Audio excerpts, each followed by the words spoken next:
Good afternoon, I'm Brandon Jaycees. We begin with breaking news out of Lowellville. Multiple sources say a student shot themselves in the school cafeteria. Those sources have not reported an active threat. Our own Jerry Ricciuti and Dave Sess have been there gathering information about what happened and getting reaction. Jerry joins us first with that new information at noon live. Jerry, what have you been seeing? Chelsea, we're standing outside the main entrances of Lowellville's high school campus. Grades K through 12 are here.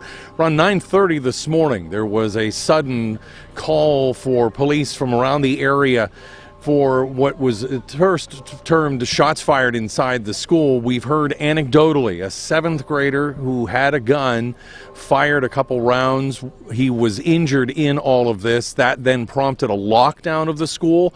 Just in the last probably hour or 45 minutes, we've seen a number of those students being escorted by teachers and police from literally all around the Mahoning and Trumbull County areas out of the school building over to the football field, which is to my left, where they're reuniting at this hour with parents and caregivers.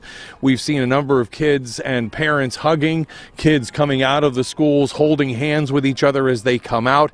Recently, just in the last 15 minutes or so, and we can see this a little bit behind me, a team of SWAT officers from around the area has geared up. We presume they're going into the building to sweep it just to make sure that there's nothing else inside that could cause a problem. Ironically, the chief for Lowellville, I'm told, is the student resource officer here today. He was inside the building at the time, as well as the superintendent. We've seen Lowellville's mayor come here this afternoon. In the meantime, the evacuation, orderly as it is, of these children continues.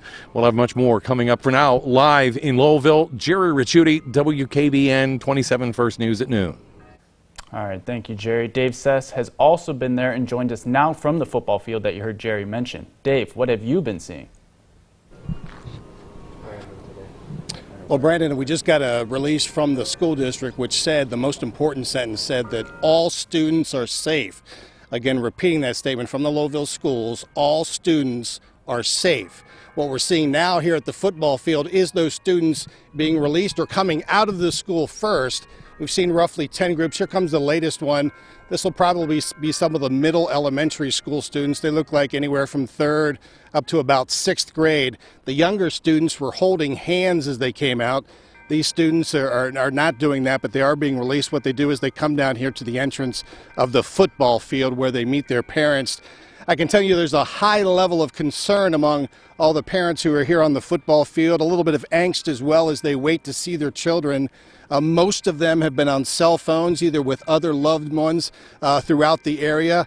I don't know if they're allowed to talk to their students inside and before they came out here, but there has been some interesting reactions to some of them. One of the parents telling me that there was training at the school today for a shooting situation, which they found kind of coincidental, but this is a district roughly anywhere between 300 to 450 students, which we'll be seeing coming out of the school district or out of the school here today and being reunited with their parents here on Paul Menachini Field. This is a district. Today's Thursday. Tomorrow the promenade was set and the crowning also set for tomorrow in the high school gymnasium. But the final students, or more groups of students I should say accurately, are being released to their parents and coming out here on the field at Lowellville. Live, Dave Sess, WKBN 27 First News. Thank you, Dave and Jerry. We will continue to follow this story throughout the afternoon and again on First News at 5. Until then, you can find updates on our website and mobile app.